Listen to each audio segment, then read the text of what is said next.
오늘 저희들에게 주신 말씀은 요나서 4장 1절부터 11절 내가 어찌 아끼지 않겠느냐. 같이 읽으시겠습니다. 시작. 요나가 매우 싫어하고 성내며 여호와께 기도하여 이르되 여호와여 내가 고국에 있을 때에 이러하겠다고 말씀하지 아니하였나이까. 그러므로 내가 빨리 다스스로 도망하였사오니 주께서는 은혜로우시며 자비로우시며 노하기를 더시하시며 인애가 크시사 뜻을 돌이켜 재앙을 내리지 아니하시는 하나님이신 줄 내가 알았음이니이다. 여호와여 원컨대 이제 내 생명을 거두어 가소서. 사는 것보다 죽는 것이 내게 나음이니이다 하니 여호와께서 이르시되 내가 성내는 것이 옳으냐 하시니라. 요나가 성읍에서 나가서 그 성읍 동쪽에 앉아 거기서 자기를 위하여 초막을 짓고 그 성읍에 무슨 일이 일어나는가를 보려고 그 그늘 아래 앉았더라. 하나님 여호와께서 박농쿨을 예비하사 요나를 가리게 하셨으니 이는 그의 머리를 위하여 그늘이 지게 하며 그의 괴로움을 면하게 하려 하심이었더라. 요나가 박농쿨로 말미암아 크게 기뻐하였더니 벌레를 예비하사 이튿날 새벽에 그 박넝쿨을 갉아먹게 하심에 시드니라. 해가 뜰 때에 하나님의 뜨거운 동풍을 예비하셨고 해는 요나의 머리에 쪼임에 요나가 헌미하여 스스로 죽기를 구하여 이르되 사는 것보다 죽는 것이 내게 나으니이다 하니라. 하나님이 요나에게 이르시되 내가 이 박넝쿨로 말미암아 성내는 것이 어찌 옳으냐 하시니 그가 대답하되 내가 성내어 죽기까지 할지라도 옳으니이다 하니라. 여호와께서 이르시되 내가 수고도 아니하였고 재배도 아니하였고 하룻밤에 났다가 하룻밤에 말라버린 이 박넝쿨을 아꼈거든. 하물며 이 큰 성읍 니드웨에는 좌우를 분별하지 못하는 자가 12만여 명이요 가축도 많이 있나니 내가 어찌 아끼지 아니하겠느냐 하시니라. 아멘. 하나님 감사합니다. 저희들에게 말씀을 주시고 그 말씀을 또 깨닫게 하시고 그 말씀을 하신 하나님의 깊은 속을 또 헤아려 짐작하게 하시니 또 감사합니다. 하나님 오늘 이 시간에 성령님 오셔서 각 사람의 심령을 살피시고 그 심령에 적절하고 필요한 은혜로서 성령님이 개개인에게 세미하게 직접 말씀해 주시기를 원합니다. 그리하여 정말로 주님과의 교제가 점점 깊어지는 우리 제자들 교회 모두가 되기를 간절히 원합니다. 이 시간도 성령께서 함께해 주실 것을 믿고 우리를 구원하신 예수 그리스도 이름으로 기도드립니다. 아멘. 감사합니다. 사람이 말귀, 글귀를 잘 알아먹는 사람이 있고 그게 잘 안 되는 사람이 있어요. 그래서 말귀를 잘 알아먹는다는 것은 저 사람이 말하고 있는 그 의도를 그 너머의 생각까지를 짐작할 때 참 말귀를 잘 알아먹는다고 합니다. 글귀도 마찬가지입니다. 이렇게 글을 읽다 보면은 그 글이 나타내고자 하는 이면에 숨어있는 뜻이 있어요. 행간의 의미가 있어요. 그 전에 사법고시, 행정고시, 외무고시를 전부 대학교 다니면서 다 합격한 어떤 분이 있었습니다. 그 사람이 예수를 믿게 됐어요.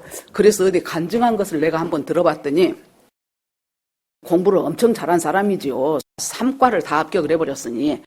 그랬는데 사람들이 자기한테 어떻게 그렇게 공부를 잘합니까 하고 비결을 물으면은 자기는 어떤 책을 읽으면은 그 책을 쓴 저자의 의도를 파악하려고 애를 썼대요. 그 당장 거기에 나와 있는 내용 파악만이 아니고 저자가 왜 이 단원에 이 말을 썼을까? 이걸 했을까? 저자의 의도는 무엇일까? 무엇을 말하고 싶어 했을까? 그걸 저자의 마음을 생각하면서 공부를 하면 훨씬 공부가 잘 된다는 거예요. 그랬는데 자기가 학교 다니고 이제 사법고시 공부하고 그럴 때 선배들 동료들 할 것 없이 그렇게 성경 공부하자는 얘기를 많이 하더래요. 자기한테. 그래서는 하도 그래서 그래 그러면 나쁠 것은 없겠지 한번 해보자. 그러는데 그대로 자기가 또 이 성경을 쓴 저자가 있을 텐데 자기는 하나님이 있는지 모르겠지만은 이 성경을 쓴 의도가 뭘까? 그대로 성경을 보니까 그 의도가 그렇게 깨달아지더라는 거예요.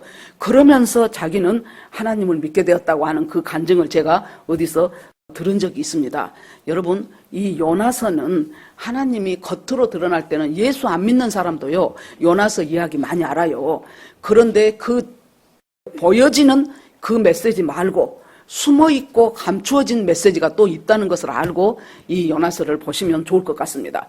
요나는 1장 1절에 보니까 하나님이 여호와의 말씀이 아미떼의 아들 요나에게 임하니라 그랬어요. 하나님의 말씀이 임해서 내가 지금부터 한 이 말을 네가 가서 잘 전달해라. 이 하나님의 말씀을 임하여 받은 사람을 우리가 선지자라고 합니다. 그런데 그 말씀의 내용이 니느웨에 가서 이 성 사람들의 악독이 하늘까지 찼기 때문에 하나님께서 이 성을 회개하지 않으면은 이 성을 무너뜨린다고 그렇게 말해라 그래요. 그런데 이 니느웨라는 곳은 그동안 이스라엘을 얼마나 이 모양 저 모양으로 크게 작게 괴롭혔던 그 나라예요. 그 나라 중에서도 니느웨는 제일 큰 성읍이에요. 그래 놓으니까 가고 싶겠습니까? 안 가고 싶은 거예요. 그래서는 하나님 앞에 진짜 나 다른 데는 다 가도 내가 거기는 가기 싫어. 얼마나 아수르가 우리 이스라엘을 얼마나 괴롭혔는데 거기에 제일 큰 성읍인 니느웨한테 내가 왜 가냐? 그러고는 도망가야 되겠다. 그러고는 다시스로 도망가려고 욥바로 갔어요. 그러니까 자기가 있는 예루살렘에서 니느웨까지는 동북쪽이에요. 그런데 다시스는 서쪽이에요. 정반대예요. 거리도 2배예요. 그러니까 교통비도 2배예요. 배싹도 2배예요. 그러거나 말거나 죽기 살기로 욥바로 가니까 다시스로 가는 배가 있어요. 거기 보니까 마침 우리가 뭔가 하나님을 반대하는 일을 할 때도 마침 그 일을 잘되게 하는 것처럼 보여요. 그러니까 아이고 이것이 하나님 뜻이구나 그러면 안 된다 그 말이에요. 아무리 마침이어도 정말로 이것이 하나님 뜻인가 그렇게 생각을 해야 돼요. 그래서는 가서 배를 탔는데 얼마큼 가니까 갑자기 하나님께서, 하나님은 또 보통 하나님이 아니시지요. 요나가 지가 숨은들 어디에 숨겠습니까? 끝까지 하나님이 또 추적하는 거예요. 그래가지고는 이 요나는 얼른 그 배에 가서 딱 자리 잡아요. 제일 밑에, 선창 제일 밑에 가서 아이고 잠자자 하고 잠을 자고 있는데 하나님께서 폭풍을 대작하게 하셨어요. 그랬더니 막 갑자기 바다 한가운데서 폭풍이 일어나고 태풍이 일어나고 풍랑이 일어나니까 이제 이 다른 이제 이방인 그 사공들이 아이고 이거 갑자기 잔잔하던 바다가 왜 갑자기 이렇게 됐냐 큰일 났다 하고는 갔다가 기술을 이쪽으로 돌려봐라 저쪽으로 내려라 돛대를 올려라 삿대를 내려라 지금 난리가 났어요. 거기다가 이제 뭐 돼요? 일단 배를 좀 가볍게 하자. 그래서 아까운 짐들을 갖다가 또 바다에 버리는 거예요. 그러고는 전부가 다 이제 자기 신의 이름을 불러 이제 이방인들이니까 이 사람은 이 신, 저 사람은 저 신, 신들의 이름을 부르면서 우리를 구원하여 주소서, 우리를 구원하여 주소서 하고 이제 물건을 갖다 버리고 그러니까 선장이 이제 도대체 이 풍랑이 원인이 뭐냐 도대체 왜 잔잔하던 곳에 갑자기 바람 한 번도 없는 그 잔잔한 이 바다가 느닷없이 이렇게 광풍이 일어갖고 난리가 나냐. 그러고는 보니까 세상에 저 밑창에서 잠자고 있는 요나가 있어요. 그러니까 그 요나를 갖다가 일어나라 당신도 일어나서 당신 신한테 한번 구해봐라. 그러면서 이제 요나를 깨우지요. 그러니까 이제 요나가 일어나갖고 이것은 나 때문에 일어난 풍랑이다. 당신은 어느 나라 사람이며 뭐 하던 사람이냐. 나는 하나님의 선지자인데 하나님이 나한테 니네로 가서 말씀을 전하라고 했는데 내가 가기 싫어서 이 배에 탔더니 이렇게 풍랑이 일었다. 이것은 자연적인 풍랑이 아니기 때문에 당신들이 나를 바다로 던져라. 그러니까 이 사람들이 차마 그렇게 못하겠는 거예요. 그래 놓으니까 어떻게 자기들이 할 수 있는 막 노력을 다 해봐요. 막 짐도 던졌다가 막 기술을 돌리기도 했다가 그래도 점점 풍랑은 거세어지니까 드디어 요나를 갖다가 바다에 던졌어요. 그랬더니 풍랑은 거짓말처럼 잔잔해진 거예요. 그러니까 이 사람들이 그때 비로소 도대체 저 선지자라는 저 사람을 풍랑을 일면서까지도 추적해온 그 여호와라는 신은 과연 누구며 이 사람이 던져지자마자 이 파도를 잔잔케 하시는 그 여호와께 예물을 드리고 두려워하였더라. 그것이 이제 1장 내용이에요. 자, 요나서는 이렇게 시작을 합니다. 그래서 이제 하나님께서 예비해 놓으신 큰 물고기한테 이제 삼켜지죠. 그래서 그 속에서 2장을 보면 막 기도를 해요. 하나님, 내가 이렇게 아주 깊은 음부에 처한 것 같은 이런 곳에 처했는데 하나님께서 나를 그래도 보호하시고 계시네요 하면서 2장은 전부 이제 요나의 기도입니다. 그렇게 기도를 하고 하나님께서 다시 그 물고기에게 명함에 그가 요나를 육지에 토해놓았더라. 그렇게 됩니다. 그러니까 하나님께서 3장에 보면은 다시 말씀하셔요.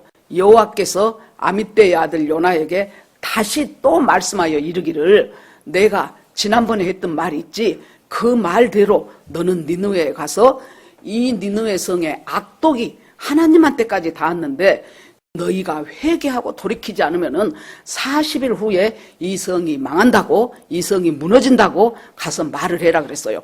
그러니까 이제 여기서 요나가 도저히 하나님 말을 거역할 수 없지요. 1장에 보니까 요나가 여호와의 낯을 피하여 그렇게 됐어요. 이 말은 하나님 앞에 정면으로 거역하겠다는 거예요. 나 절대로 당신 말 안 들어. 정면으로. 제가요, 신대원을 가니까 이제 처음에 오리엔테이션 끝나고 나서 어떻게 해서 이제 이 신학을 하게 되었는가 이제 서로 이제 나와서 하는 얘기들을 해요. 그런데 이제 사람들이 정상적으로 온 사람들이 별로 없더라고요. 어떤 사람은 자기가 건축과를 졸업을 해가지고 어디 건설회사에 이제 건축 설계 그 시험도 합격하고 어떤 건설회사에 자기가 과장으로 진급을 했는데 하나님께서 자기를 목회자로 부르시더라는 거예요. 그런데 자기는 도저히 그러고 싶지 않아. 아버지가 목회자인데 목회자의 삶이 고달프다는 것을 자기가 익히 체험을 했기 때문에 자기는 계속해서 이 건설회사에서 승진하고 해서 자기는 계속 이제 안정된 생활을 할 거야. 그러는데 그걸 거절을 했더니 자기가 그 해에 1년 동안에 큰 수술을 3번을 받았대요.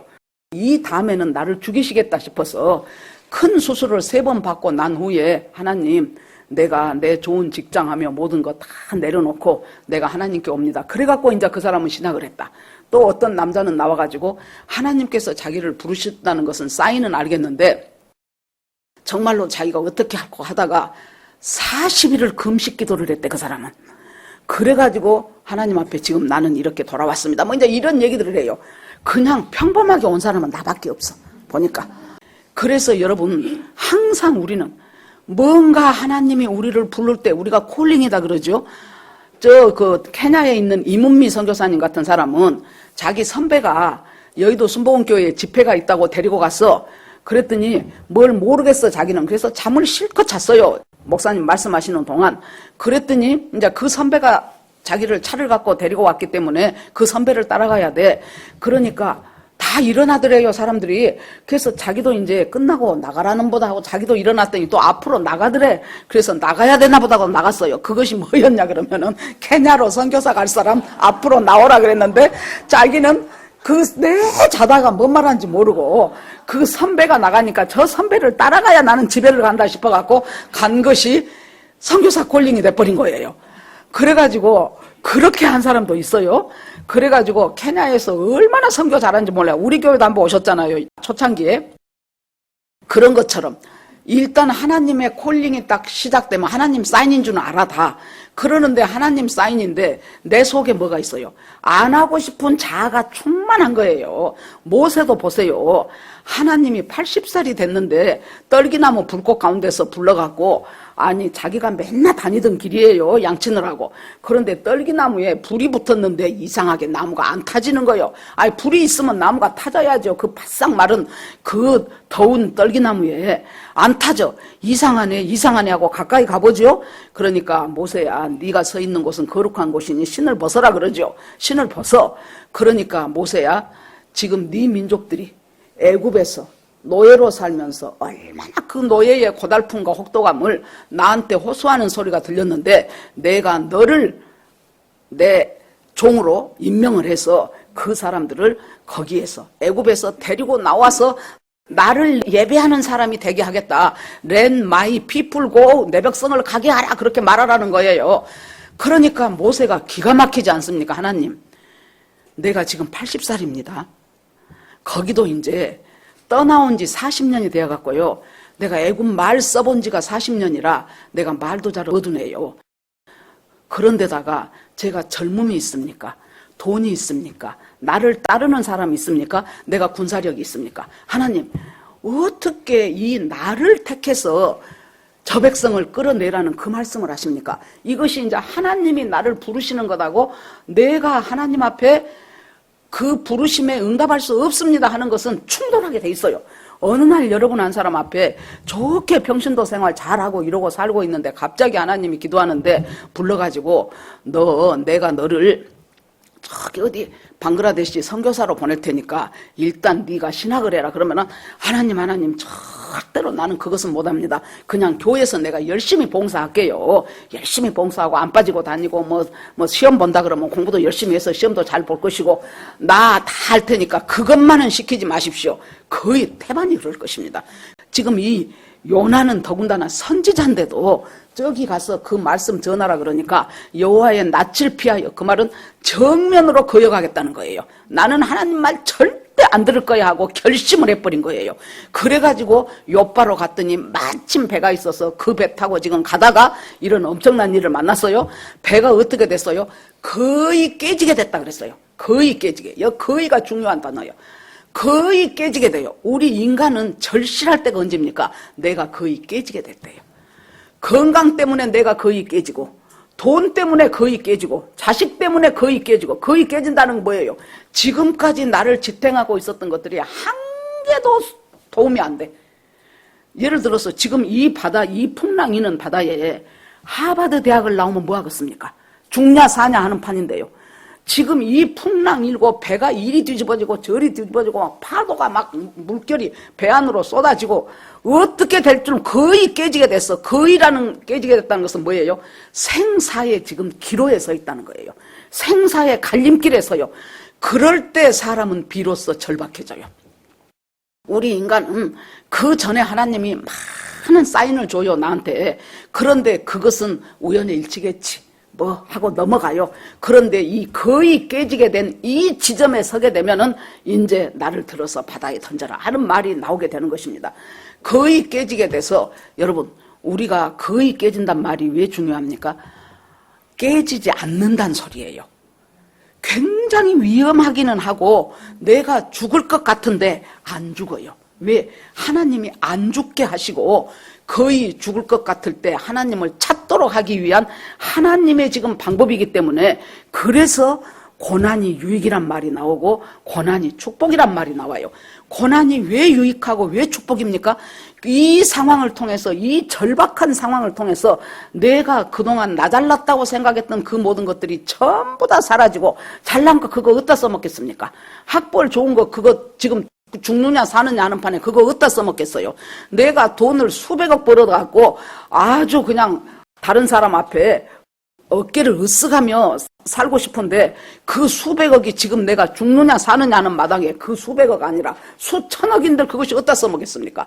그래서 그것들 때문에 지금 하나님을 못 만났거든요. 그런데 하나님을 만나게 하기 위해서 하나님이 이 거의 깨질 뻔한 상황으로 우리를 몰고 가요. 그래서 축복이에요. 그래서 고난이 축복이 되는 것입니다. 자, 그렇게 하고는 이제 3장에 딱 가니까 여호와의 말씀이 두 번째로 또 요나에게 임해요. 너 내가 지난번에 했던 말 있지? 그 말 그대로 니느웨 성에 가서 이 성에 악독이 가득 찼, 회개하고 돌이키지 않으면은 이 성은 그대로 멸망할 것이라고 말을 전해라 그래요. 그러고 그 성이 전부 3일길이라 그랬어요. 그러니까 그 성이 상당히 큰 성인데 3일길을 뺑뺑 돌아야 지금 그 성을 다 돌아요. 그런데 여러분 자세히 읽어보세요. 요나는 하루 돌았어요. 그러니까 하나님을 피할 수 없다는 것은 자기가 알아요.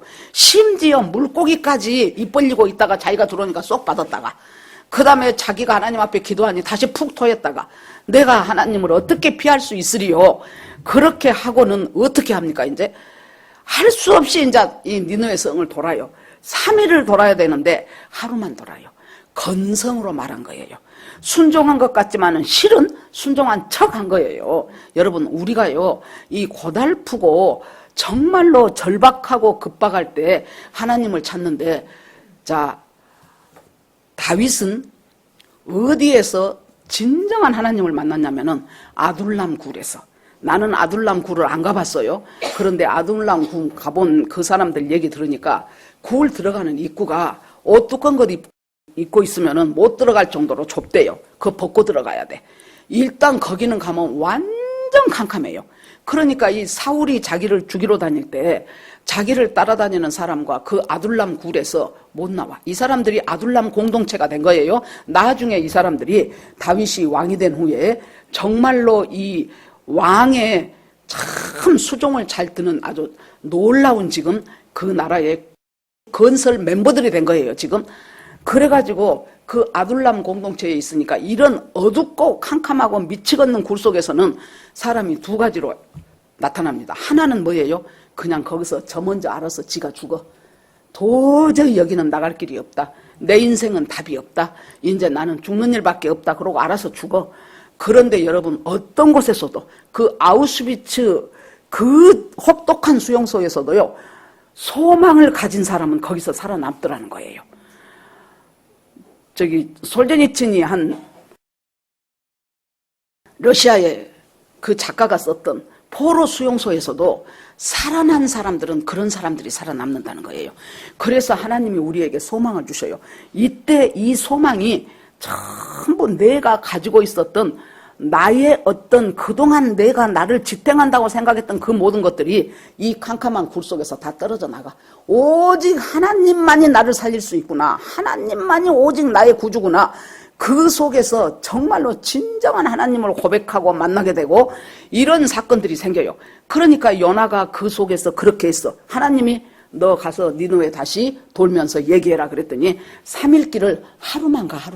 하루만 가가지고 자, 하나님은 분명히 너희들의 죄가 악독이 하나님 앞에까지 차서 이것을 회개하고 돌이키지 않으면 너희들이 망하고 성은 무너진다. 이렇게 말하라 그랬죠. 그런데 자세히 성경 읽어보세요. 요나는 뭐라고 말해요? 회개하란 말은 쏙 빼버려. 쏙 빼버리고 니들 40일 후에만 이 성 무너져 그 말만 하고 얼른 들어와 버려요. 그러니까 진심이라면 3일 길을 도는데 정말로 내가 저 사람한테 어떻게 해서든지 저 사람이 하나님 앞에 망하지 않도록 예수 믿고 구원받도록 해야 되겠다 그러면은 3일 길을 돈 것이 아니고 그 사람은 5일 6일이라도 그 사람을 만나서 또 말하고 너 그러면 안 돼 하면서 얼마나 애써서 말을 하는데 대충 할 말하고는 딱 끝내버리는 것이 요나였어요. 그러니까 완전히 이것은 뭐 부분적인 순종이지요. 그렇게 해가지고 너희들 망해 그 소리는 회개하란 말을 안 해요. 그러면 왜 그랬을까를 생각해 볼까요? 요나는 굉장히 심정이 지금 복잡한 사람이에요. 이 요나를 보면서 제가 젊었을 때 같이 성경 공부하던 그 목사님이 계셨는데 이 요나서를 같이 공부하면서 그것밖에 기억이 안 나요. 요나서는 요는 나다 그 말이래. 요는 내가 문제다. 그래서 이 요나가 뺑뺑 이제 그렇게 해놓고는 대충 이 요나의 마음속에는 저것들 진짜 설마 저것들이 회개하겠어? 내가 이렇게 대충 전한 말 듣고 회개하겠냐? 돌이키겠냐? 아니겠지. 그런데 만약에 돌이킬 줄 모르니까 만에 하나 이런 일이 있으면 곤란하니까 내가 대충 말하고 그냥 했다 치고 끊어버린 거예요. 그런데 놀라운 일이 났어요. 아니 요나의 말을 대충 들은 이 니느웨 백성들이 모두 일어나서 금식하고 베옷을 입고 뒤집어 쓰고 하나님 앞에 회개하기 시작한 거예요. 아니 이것이 뭔 사건이에요? 요나가 생각할 때 이 회개는 누가 해야 돼요? 우리 민족이 해야 돼. 우리 민족이. 우리 이스라엘 백성이 해서 하나님 앞에 돌아와서 놀라운 부흥이 일어나야 되는데 아니 저 악독한 것들이 뭔 일이야 도대체. 그러고 나니까 더 희한한 일이 왕은 직접 요나 만나보지도 못했는데 왕은 뭔 소리를 들은 거예요? 백성들이 지금 이러저러 해갖고 어떤 사람이 지금 물고기가 바다에서 토해갖고 뭐 이제 왕은 그 소리를 듣자마자 왕이 온 나라 백성한테 조서를 내려갖고 전부 니들 다 금식해라. 있는 힘을 다해서 회개하고 너희들이 행한 모든 악독한 것에서 다 돌아와라. 그러고는 베옷을 입고 회개하고 사람만 회개하라는 것이 아니라 가축들까지도 다 금식을 시키라는 거예요. 가축들까지도. 그렇게 하니까 이제 사람들이 그러면 도대체 이 니느웨 사람들은 왜 그랬을까? 자기들 전설에 의하면 어떤 사람이 바닷가에서 물고기 뱃속에서 살아나온 사람이 있다면 그 말은 진짜로 그것은 그대로 이루어진다는 것이 자기들한테 계속 들려오던 어떤 전설적인 말이었대요. 그런데 진짜로 물고기한테서 푹 튀어나오더니 어떤 사람이 너희들 40을 오면 다 죽어 그러거든요. 그러니까 이제 우리 다 죽었다 하고 이제 왕부터 시작해서 쫙 아주 뭐 밑에 누구까지 거기다가 짐승까지 전부 다 금식을 시키라는 거예요. 그렇게 하고 이 사람들이 그냥 전부 모여서 하나님 앞에 금식하면서 여호와한테 구하자. 저 여호와라는 신이 우리를 죽일 수도 있고 살릴 수도 있는 신이니 여호와한테 구하자. 그러고 간절히 구했더니 하나님이 그들의 돌이킴을 보고 용서를 했어요. 그러니까 이제 오늘 본문이에요. 요나가 뭐라고 해요? 성질이 있는 대로 났지요. 매우 싫어하고 성내며 그랬어요. 엄청나게 부해가 난 거. 내가 이럴 줄 알았다니까 지금 그 말이에요. 그러면서 여호와께 기도하여 이르되 하나님 내가 고국에 있을 때 만에 하나 이런 일이 생길까 봐서 내가 도망갔잖아요. 그런데 왜 나를 잡아서 이런 일을 시키냐고요. 그러면서 고국에 있을 때 이러하겠다고 말씀하지 아니하였나이까. 그러므로 내가 빨리 도망갔는데 그 다음에는 주께서는 은혜로우시며 자비로우시며 노하기를 더시하시며 인애가 크시며 재앙을 내리지 아니하신 하나님은 내가 압니다. 이 말은 뭔 말이에요? 비아냥대는 거예요. 그래, 하나님은 인애가 커. 하나님은 자비가 크셔. 하나님은 은혜로우셔. 재앙을 안 일으키고 싶어서 어쩔 줄을 모르시는 하나님인 것을 내가 알아. 그 다음에 뭐예요? 그것을 누구한테만 베풀어라? 우리 이스라엘한테만 베풀어라. 어떻게 저 말도 안 된 저 악도가 니느웨한테, 우리를 괴롭히는 니느웨 성한테 하나님 이렇게 쉽게 용서를 하신단 말입니까? 말도 안 되는 소리 좀 제발 좀 하지 마세요. 내가 이럴 줄 알고 만에 하나 이런 일이 있을까 봐서 내가 다시스로 도망가는데 큰 폭풍을 일으켜갖고 나를 이렇게 다시 여기다 갖다 놓고 결국에 이 꼴 보자고 한 것입니까? 하고 이제 하나님을 향하여 막 있는 대로 바득바득 성질을 내는 것입니다. 그러니까 여호와께서 하시는 말씀이 네가 성내는 것이 합당하냐? 너 왜 그렇게 성질을 내냐? 네가 지금 성내는 것이 합당하냐? 하고 묻는 거예요. 누가 그렇습니까? 누가복음 15장에 나오는 큰아들이 동생이 저 멀리 아버지 재산 주라 그래갖고 갖고 가갖고 다 써버리고 왔잖아요. 그런데 아버지가 걔를 위해서 송아지도 잡고 막 가락지도 끼우고 신발도 새로 신기고 옷도 새 옷으로 입히고 온 동네 장치를 하는 거예요. 이 형은 동생 돌아온 것이 눈꽃만큼도 안 반가워.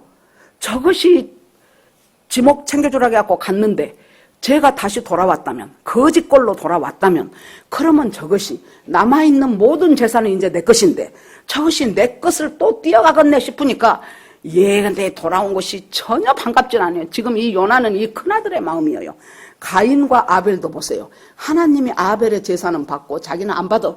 그러니까 가인이 아벨한테 그때 뭘 했었어야 돼요?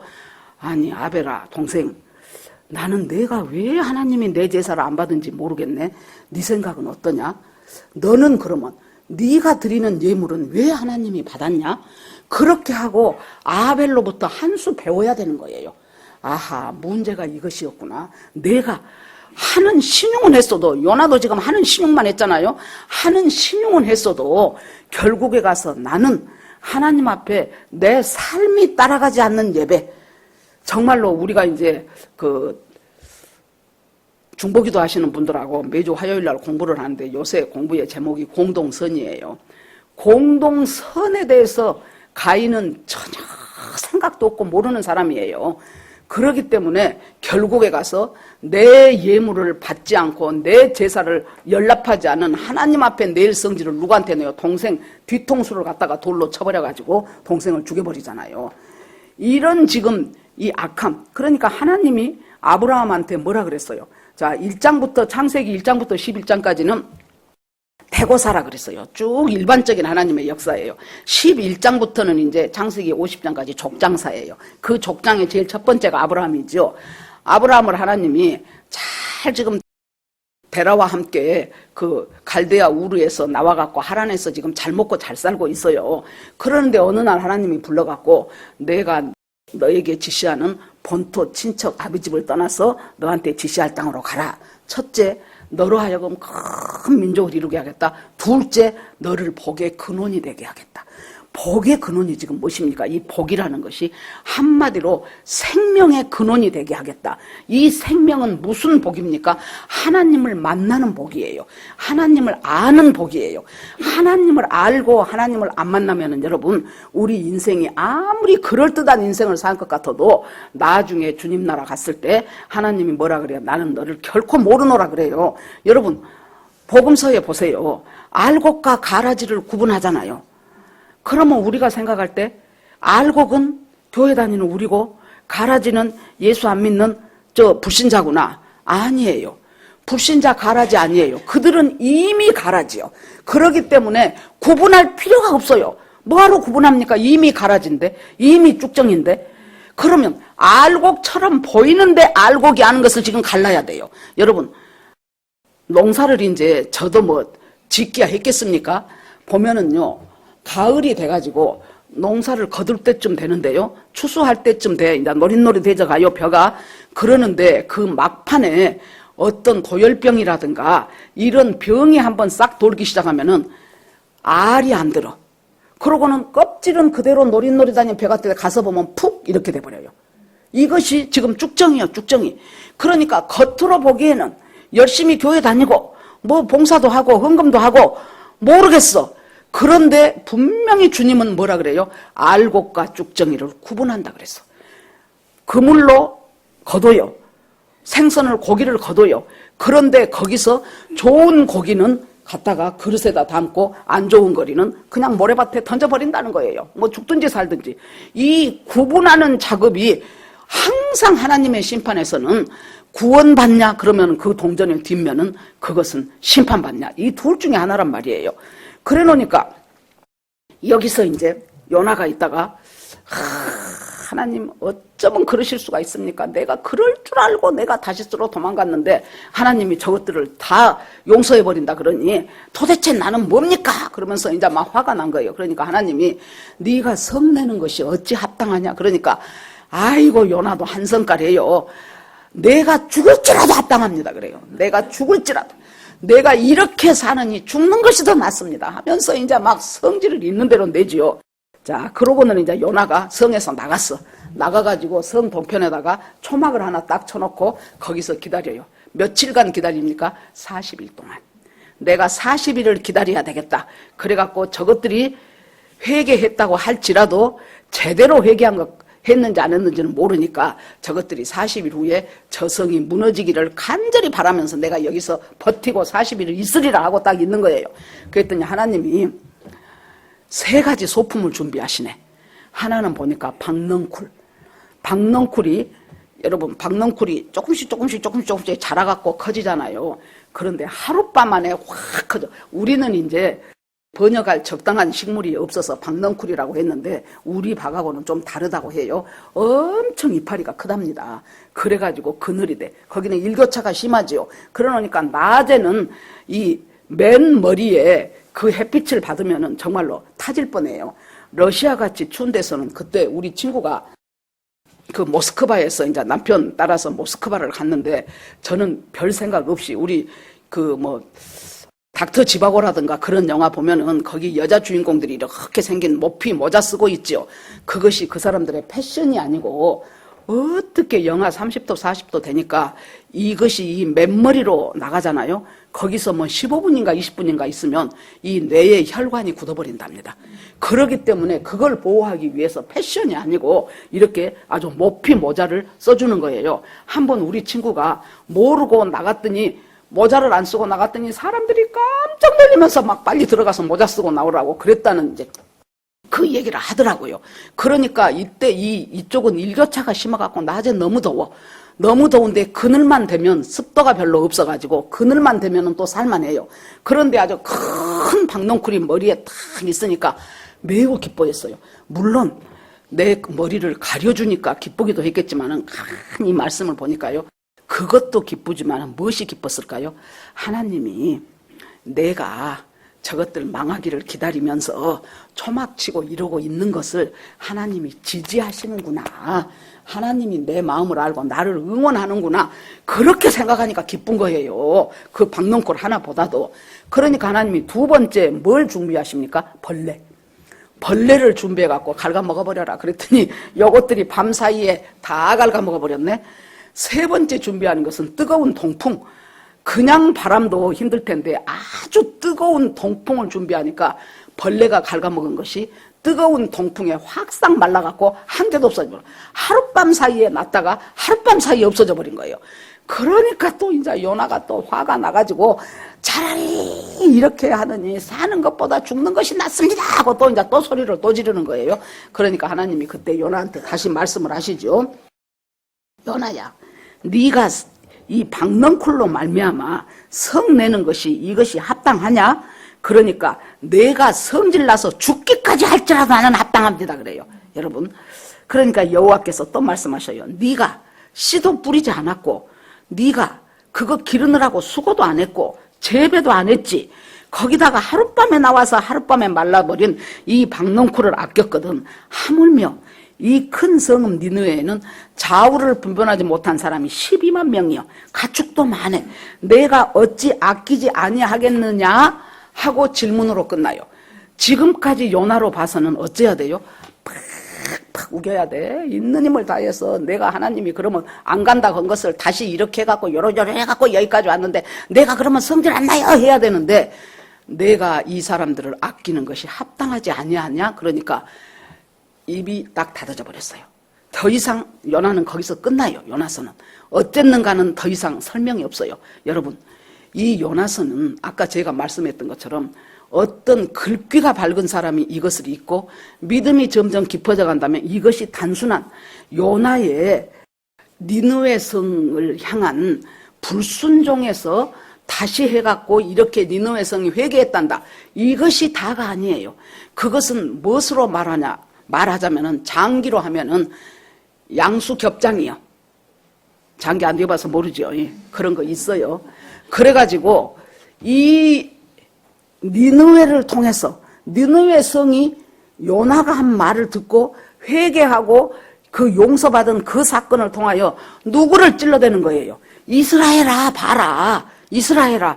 하나님 하자도 모르고 여호와 여자도 모르는 저 니느웨 성 사람들이 이렇게 요나가 전해준 말 한마디 듣고 이렇게 회개해서 하나님의 용서하심을 받았다면 너희들은 그동안 아브라함부터 시작해서 여기에 오늘날 여기에 이르기까지 얼마나 많은 하나님의 역사와 선지자들의 말씀과 그 모든 것들을 다 들은 너희는 도대체 뭐냐. 이것은 이스라엘 백성을 회개하기 위한 하나님의 놀라운 섭리였어요. 그러면 이 요나서가 그렇게 하고 마칠까요? 아니요. 오늘날 예수 믿고 있는 우리 한국 예수 믿고 있는 우리들을 향하여 하나님께서 자 봐라. 이 요나서를 보면서 하나님께서 한국의 예수 믿는 사람들인 너희를 향하여 하나님께서 무슨 말씀을 하고 싶으시겠냐. 지난 목요일 날 우리 이제 중보기도 팀에서 하여튼 10사람이 양평에 있는 데이비차 라이트하우스 그 기도센터를 저희들이 갔어요. 그래서 이제 아무튼 한 2시간 반 정도 말씀 전하고 또 2시부터는 이제 김성욱 대표가 와서 또 말씀 전한다고 했는데 우리는 거기까지 하면 너무 늦을 것 같아서 우리는 그냥 중간하고 이제 점심 먹고 집에 왔어요.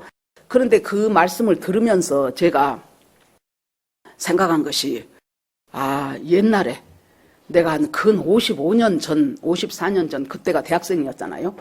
그때 CCC 대표였던 김중곤 목사님이 학생들을 저 여름 수련회 때 엄청나게 수천 명을 모아놓고 이제 운동장에서 학교 운동장에서 밤에 별은 촉촉하니 떴어서 별빛은 진짜 사르르르 떨어지는 그 속에 학생들은 신문지 하나 깔고 앉으네 바닥에 앉아갖고 있으면 김중곤 목사님이 마이크 하나 들고 거기 이제 교장 선생님 훈화하는 이제 그런 곳에 올라가셔가지고 얘기를 해요. 그때 우리들한테 내가 지금부터 하는 모든 질문에 여러분들은 예수 그리스도라고 답을 하시오. 그래요. 그러면서 이제 목사님이 뭐라고 하냐 그러면은 내 인생의 주인은 누구입니까? 그러면 이제 우리들이 처음에는 키득키득 웃어. 예수 그리스도. 내가 살아가는 내 인생의 참된 목표는 누구입니까? 예수 그리스도. 우리가 영원한 곳에서 만날 그분은 누구입니까? 예수 그리스도. 그렇게 해요. 이것이 백문일답이요. 이 질문이 깊어지면은 나중에는 그 젊은 애들이 막 뻥뻥 울어요. 내 인생의 주인. 여러분, 예수를 만나야 그 인생은 성공한 인생이에요. 하버드 나와도 소용없어. 예수를 만나야 성공한 인생이라고요. 그래서 예수를 만나야 돼요. 그러고는 이제 그때 했던 목사님 그 표가 뭐였냐 그러면은 오늘의 캠퍼스 복음화는 내일의 민족 복음화, 오늘의 민족 복음화는 내일의 세계 복음화. 그렇게 하면서 이 민족의 가슴마다 피 묻은 그리스도를 심어 이 땅에 푸르고 푸른 그리스도의 계절이 오게 하자. 야, 가슴이 막 설레요. 이 민족의 가슴 속에 그리스도를 심어 푸르고 푸른 그리스도의 계절이 오게 하자. 그것이 그 젊은 대학생들의 가슴을 막 울렸어요. 그러고는 이제 이 대학생들이 졸업하고 정치, 경제, 사회, 문화 각계 계층의 이 대학생들이 들어가서 이 학생들이 제대로 예수님만 만나버리면은 이 사람들이 있는 그곳은 학교가 되면은 학교 교사가 되면은 학교가 변화될 것이고, 직장에 들어가면은 직장이 변화될 것이고, 군인이 되면은 군대가 변화될 것이고, 그래서 이제 이 민족의 가슴마다 그리스도를 심어 이 땅에 푸르고 푸른 그리스도의 계절이 오게 하자. 아주 그것이 아주 그 당시에 아주 정말로 이 한국 교회로 휩쓸던 표였습니다. 그런데 이번에 제가 거기를 가서 이제 뭐 아는 말씀도 많고 하지만은 거기에서 뭘 느꼈냐 그러면은, 아, 하나님이 50몇 년이 지나고 나니까 이렇게 하시네. 이 사람이 우리 나이 지금 42살이래요. 그러니까 만 40살밖에 안 돼. 그러는데 하나님이 어느 날 일들을 시키시면서 내가 너한테 30만 명을 붙여주겠다. 30만 명과 같이 기도하게 하겠다. 그러니까 30만 명을 어디로 모아? 지금 저 강남역 어디 있는데 거기에 많이 보통 70명, 80명이 정원이고 많이 들어오면 100명이라는데 무슨 30만, 3만도 아니고 300명도 아니고 하나님 왜 그러십니까? 그랬는데 그 당시 우리가 가 있을 때요, 그 실시간으로 이제 전부 이제 이렇게 되잖아요.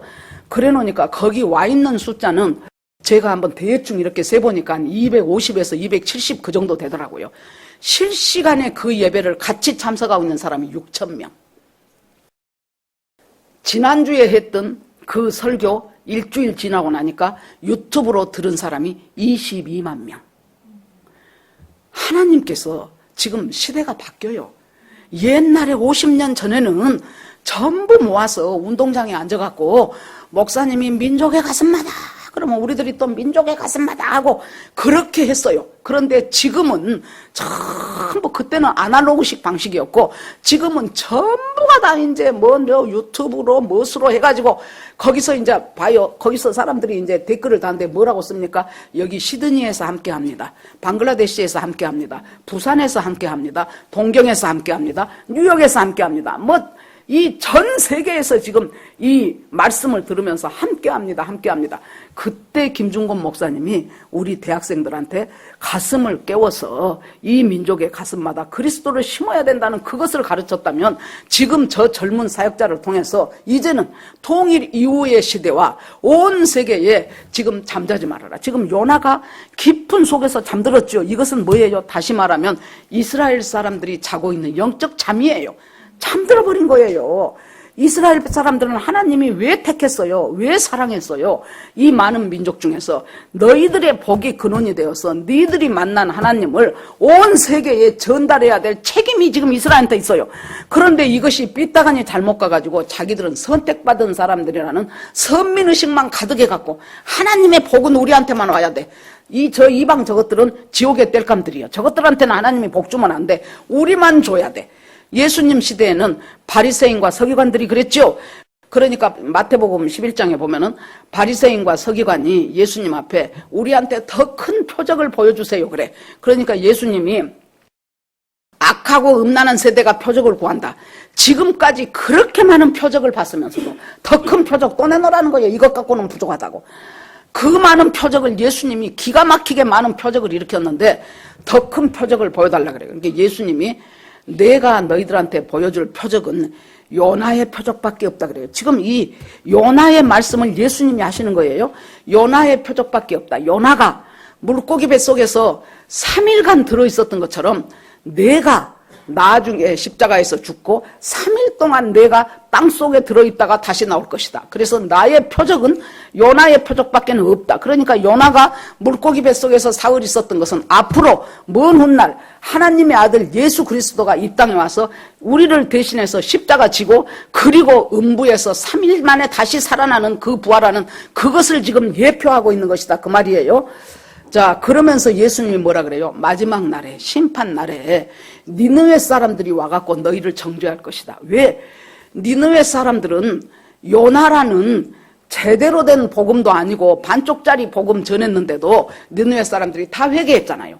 그런데 너희는 하나님의 아들 예수님이 와서 3년 반 동안 그 엄청난 기사와 표적과 이사와 말씀을 전했는데도 믿지 않는 너희들을 향하여 니느웨 사람들이 마지막 날에 너희들을 엄청 정죄할 것이다. 또 너희들을 누가 정죄하냐?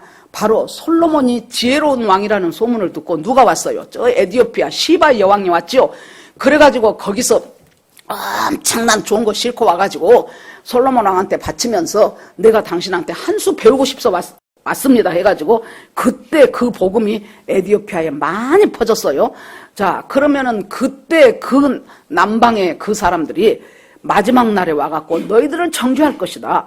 그 사람은 솔로몬의 지혜를 받으려고 그렇게 왔다면 너희들은 지금 솔로몬하고 될 수 없는 지혜의 왕이신 예수님이 너희 앞에서 이 엄청난 지혜를 쏟아놓는데도 불구하고 이렇게 못 믿고 있다니 어떻게 하면 좋냐는 거예요, 예수님께서. 그래서 요나의 이 이야기를 하신 거예요. 그러니까 아까 내가 이 12만 명이나 좌우를 분별하지 못하는 12만 명이나 되는 사람이 이 성에 살고 있는데 내가 이 사람들을 아끼는 것이 어찌 합당치 아니하냐 하니까 입을 딱 닫아버렸죠. 더 이상 할 말이 없었죠. 여러분, 우리는 예수 그리스도의 십자가 앞에 더 이상 할 말이 없는 사람들이에요. 자기 의가 나는 이렇게 했고요. 나는 이렇게 그래도 제대로 살라고 애썼고요. 나는 어쨌고요.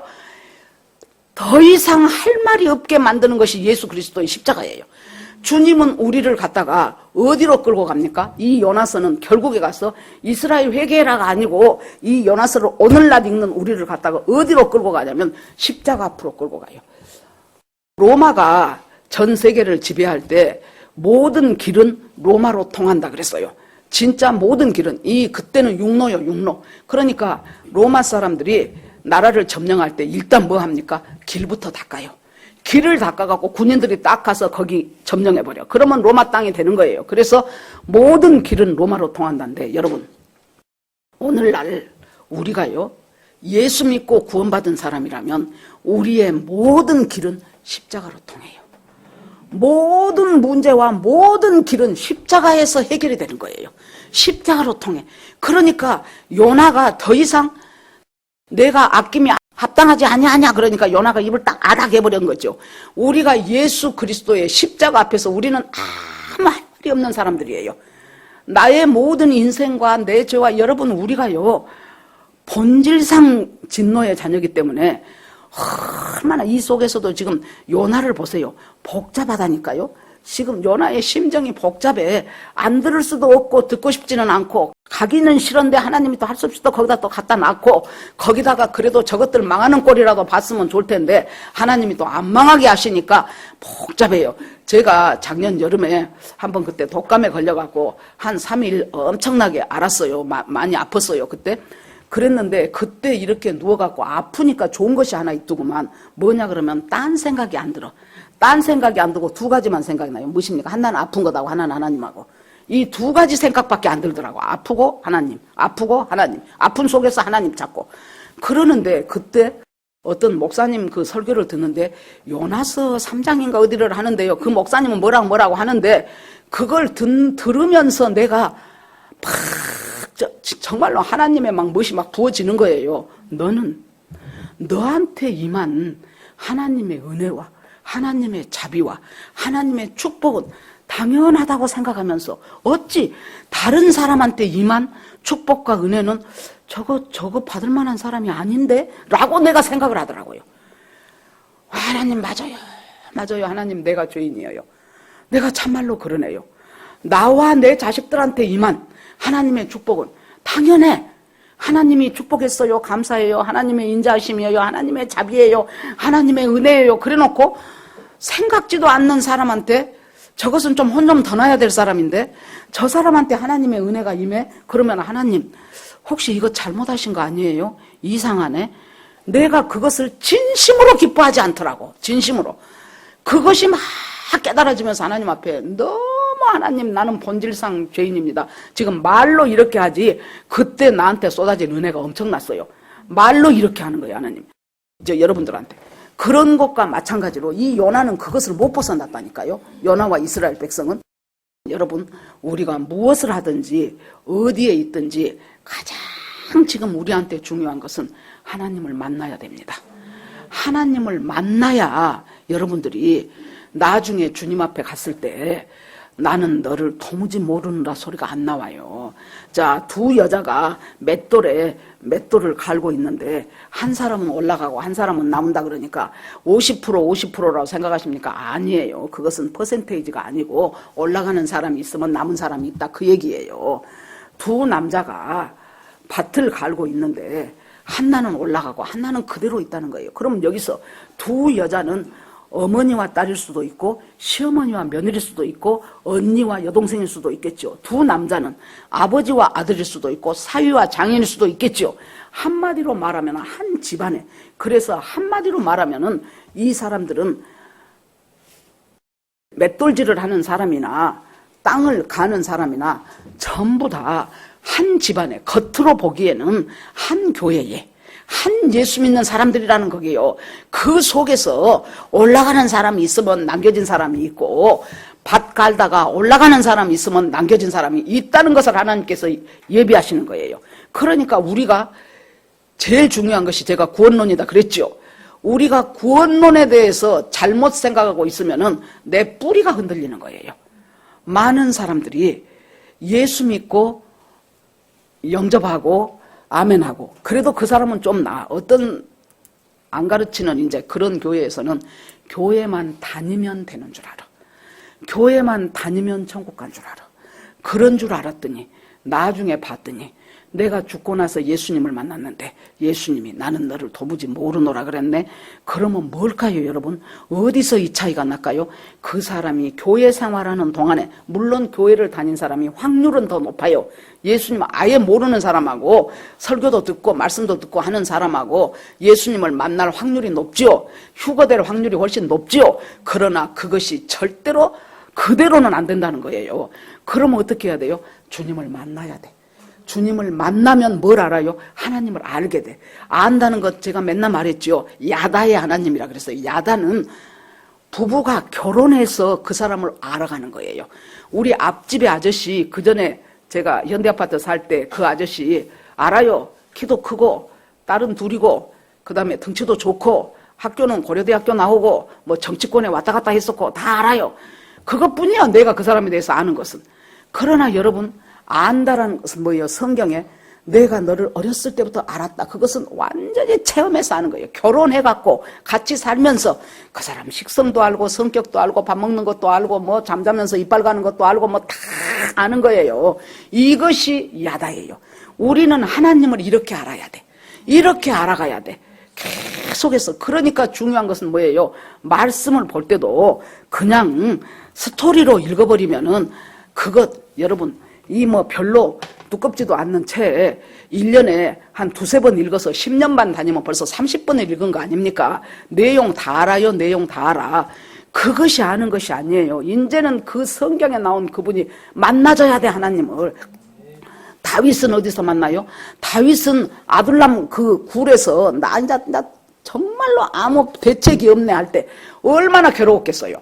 분명히 하나님은 사무엘 선지자를 와갖고 자기 머리에다가 기름 부으면서 네가 다음에 왕이다 했는데 왕은커녕 지금 목숨이 간당간당 거의 죽게 생겼어. 요셉은 어째요? 분명히 꿈을 꿨는데 하나님이 그것도 2번이나 꿈을 꿨는데 해와 달과 11별, 해 달은 지금 엄마 아빠, 11별은 자기 형제들, 그것들이 전부 자기를 향해서 절하더이다 했어요. 그랬더니 어떻게 된 거예요? 지금 팔려가지고 요셉이 보디발에 가가지고 거기서 노예로 조금 좀 삶이 편해질까 싶었더니 그 여자가 유혹해 갖고 안 넘어오니까 뒤집어 씌워 갖고 이제 또 감옥까지 가버렸잖아요. 어디서 만나는 것입니까? 그 속에서 하나님 도대체 이게 뭡니까? 하나님 외에는 대안이 없어 내 인생에. 하나님 외에는 대안이 없는 그 절박함 속에서 하나님을 구할 때 너희는 부르짖으라. 너희가 찾고 찾으면 나를 만나리라 그랬잖아요. 하나님이 그렇게 해놓고 생각해보니까 너는 아니다 그러실 분이 아니에요. 우리가 간절히 찾지 않아요. 항상 우리는 전라도 말로 한자락 깔아놓는다 그래요. 한자락 깔아놓는단 말이 자 이렇게 자 요가 있지요. 그러면은 이 요 하나를 딱 누운 것이 아니고 딱 이렇게 반으로 해. 그래갖고 이쪽은 내가 깔고 이쪽은 내가 덮어. 그럴 때 우리가 한 자락 깔아놓는다 그래요. 그것이 뭐냐 그러면은 예수를 믿어도 우리가 한 자락을 깔고 믿어. 내가 손해보지 않을 정도. 내가 정말로 하나님이 나한테 느닷없이 저 어디 선교사로 가라고 하지 않을 만큼 그냥 교회에서 목사님 칭찬받는 그 정도만큼 그만큼만 믿으니까 무엇이 어떻게 됩니까? 하나님을 만나는 기회가 없어져. 그러니까 다른 사람이 은혜 받았다가 한번 주여 하면 참 그랬구나 은혜 받았어 그러고 나는 그렇게 안 살고 싶어. 그러니까 많은 권사님들 모여서 전부 기도하고 여러분의 자녀를 정말로 하나님 앞에 선교사로 보내십시오. 그러면 나중에 끝나고 그 권사님들이 하나님 나 말고 저 권사님 아들이 2명이나 되니까 저 권사님 아들 하나 보내요. 나는 아들 하나밖에 없어요. 그렇게 하면서 그러니까 우리가 뭐예요? 한 자락 까는 거예요. 한 자락 깔아. 하나님 앞에 전심전력을 다해서 나를 내쏟지를 못하는 거예요. 그러니까 결과적으로 가서 이 북한과 이 남한이 통일을 해야 되는데 하나님 한 자락 깔지 않는 사람이 몇 사람 안 돼. 그래서 하나님께서 진즉에 망해도 망해야 될 저 북한이 안 망하고 있는 거예요. 왜? 한 자락 딱 털고 하나님 내가 하나님의 뜻대로 주님의 뜻대로 내가 살겠나이다. 그렇게 한 사람이 요즘같이 이기주의적인 사회에서 없어. 그러면은 여러분 이 사람들은 결국에 가서 계속 종교 생활만 하는 거예요. 그러니까 하나님은 어떤 분이어야 돼요? 나 좋게만 해줘야 돼. 나 잘되게만 해줘야 돼. 내 기도대로 응답만 해주는 하나님이어야 돼요. 그래 놓으니까 하나님을 향하여 절박하게 하나님 나를 쓰십시오. 이제는 우리와 우리 자녀를 위한 기도가 달라져야 돼요. 뭐 돼서? 이러이러해서 하나님 진급하게 해주세요. 이러이러해서 출세하게 해주세요. 이러이러해서 인류대학 가게 해주세요. 자, 좋습니다. 뭐 기도해야죠 우리가. 그런데 이제는 그렇게 해서 뭐 하겠냐고. 그렇게 해서 서울대학을 가면 뭐 하며 그렇게 해서 의사나 판검사 되면 뭐 하겠냐고요. 하나님 주께서 주신 이것을 가지고 하나님의 뜻을 펼쳐가는 사람이 되게 하옵소서. 하나님 주께서 주신 이 달란트를 가지고 정말로 있는 자리에서 무엇을 하든지 하나님께 영광을 돌리는 사람이 되게 하옵소서. 이 기도를 부모의 기도부터 시작이 돼야 돼요. 우리가 그냥 당장 앞에 닥쳐있는 뭐 잘되고 뭐 잘되고 그렇게 하면은 그것 잘되고 잘되고 잘되다가 나중에 가서는 예수님이 너 누구냐 하면 되겠습니까? 그래서 이제부터는 우리들의 자녀를 향한 기도도 달라지고 우리 남편을 향한 기도도 달라지고 나를 향한 기도도 달라지고 하나님 제가 지금 나이가 70하고도 한참 넘었는데 주께서 그럼에도 불구하고 하나님께서 나를 향한 계획이 있으시다면 하나님 제가 그 계획대로 살기를 원합니다. 이 말씀이 나와져야 된다 그 말이에요. 자, 그래서 이제 아까 하나님이 어찌 합당치 아니하냐 그러니까 요나가 아무 말도 못하고 요나서는 끝나버렸죠. 그것과 마찬가지로 십자가 앞에 우리는 아무 할 말이 없는 인생들이에요. 내 나름대로 잘 살고 열심히 살았다고 하는데 결국에 가서 우리는 십자가 앞에서는 아무 할 말이 없는 인생. 예수님의 십자가와 보혈 앞에 우리는 우리의 의를 드러낼 어떤 사람이 예수님의 십자가 앞에서 내 대신 십자가를 지고 내 죄를 대속하기 위해서 죽으시는 그 예수님 앞에서 내가 뭔 할 말이 있겠습니까? 무슨 할 말이 있겠습니까? 절대로 할 말이 없어요. 그럼에도 불구하고 주님은 우리를 갖다가 참 다른 사람 볼 것 없이 자기 자신을 봐보세요. 정말로 하나님이니까 우리를 여기까지 몰고 오시지. 우리 사람이라면은 진즉에 던져버려. 진즉에 던져버리고도 또 던져버리고 남을 사람들이 바로 우리들이지 않습니까? 하나님 앞에 십자가 앞에 우리는 아무런 할 말이 없는 그 십자가가 이제 예수 그리스도께서 그 십자가를 지러 가는 기간이에요. 그리고 다음 주에는 이제 고난주간이 시작되고 그 다음에는 이제 부활절이 돌아옵니다. 자, 우리의 모든 인생에 가는 길은 모든 길은 로마로 통하듯이 내 인생의 모든 길은 십자가 안에서 해결될 수밖에 없어요. 십자가로 통하게 돼 있어요. 자, 오늘 저와 여러분이 요나서를 보면서 결국에 이 요나가 물고기 뱃속에 있었던 그 3일간은 예수 그리스도의 음부에 계셨던 그 3일간, 그 3일간이 바로 요나의 예표가 되는 것이며, 거기에서 우리를 다시 건져서 부활 생명으로 만들어서 우리가 영원한 부활 속에서, 영원한 낙원에서 주님과 더불어 함께 살 수 있는 그 영원한 그 복을 누리도록 하나님께서, 그것을 위해서 우리 주님이 이 십자가를 지셨고, 우리는 그 십자가한테 아무런 할 말이 없어. 요나처럼 더 이상 할 말이 없는 사람들이에요. 뭐 갖고 우리가 잘난 척을 하겠습니까? 내가 뭘 했다고 나는 이러이러했어요 하고 말할 수가 있겠습니까? 아무런 말도 할 수 없는, 입 딱 아닥할 수밖에 없는 존재가 우리들입니다. 여러분, 지금 이제 남아있는 기간 동안 주님 앞에서 정말로 하나님, 나는 십자가를 계속 묵상합시다. 왜 십자가를 꼭 지셔야만 했는가? 나하고 저 십자가하고는 뭔 상관이 있는가? 하나님, 이 나를 구원하신 주님, 계속해서 주님을 묵상하면서 날마다 주님과 이렇게 계속해서 하나님을 억지로라도 하나님을 묵상하셔요. 억지로라도 주님의 이름을 계속 부르셔요. 기도하면서 계속 부르시고, 말씀 보면서 큐티하면서 계속 그 큐티 속에 내 인생을 집어넣어가면서 계속 부르셔요. 그렇게 하다 보면은 정말로 주님을 만나야 사람은 바뀌어요. 모세가 40살 돼갖고 지임으로 해보려니까 괜히 애굽 사람 하나 두드러 패갖고 살인자 돼버렸잖아요. 하나님이 하시니까 이제 모세는 그때부터 하나님의 손에 쓰임받는 사람이 되지요. 다윗도 마찬가지지요. 요셉도 마찬가지지요. 하나님을 만난 사람들이 그때부터 하나님의 쓰임받는 사람이 되고 하나님께 영광 돌리는 사람이 될 것입니다. 정말로 비록 우리가 가정주부일망정, 평범한 직장인일망정, 정말로 저하고 여러분들이 하나님을 만남으로 말미암아 하나님 앞에 놀랍게 다른 사람의 인생을 변화시켜 줄 수 있는 저와 여러분이 되기를 주의 이름으로 축원합니다. 아멘. 자, 주여 한번 부르고 오늘 말씀 갖고 기도하겠습니다. 주여! 하나님 아버지, 은혜를 감사드립니다. 주님께서 함께하여 주시옵시고 은혜 가운데 충만하게 하여 주시기를 원합니다. 아버지여, 요나처럼 얼마나 복잡한 심정을 가지고 순종할 수도 없고 순종 안 할 수도 없고, 순종하는 것 같아도 반쪽짜리 순종만 하고, 그러면서도 주께서는 나를 도우시는 분이라고 생각하면서 하나님 앞에 바득바득 대들고 있는 저희들이 아닙니까? 하나님 아버지, 불쌍히 여겨 주시옵시고 정말로 십자가 앞에 할 말이 없습니다. 어찌 합당치 아니하나 하시는 주님의 그 질문 앞에 우리는 아무 할 말이 없는 인생들입니다. 하나님 아버지, 주께서 함께하여 주시옵소서. 나머지의 인생은 이 세상에서 잘 먹고 잘 살고 아버지 명예를 누리고 남한테 제법 그럴듯한 인생 살기 위해서 예수 그리스도가 십자가에 죽으신 것은 아니지 않습니까? 하나님 아버지, 나와 내 자식을 향한, 내 남편을 향한, 내 가족을 향한 기도가 달라지게 하여 주시옵소서. 관점이 달라지게 하여 주시옵소서. 하나님 아버지 앞에 전부 올려드립니다. 주께서 함께해 주실 것을 믿고 예수 그리스도 이름으로 기도합니다. 아멘.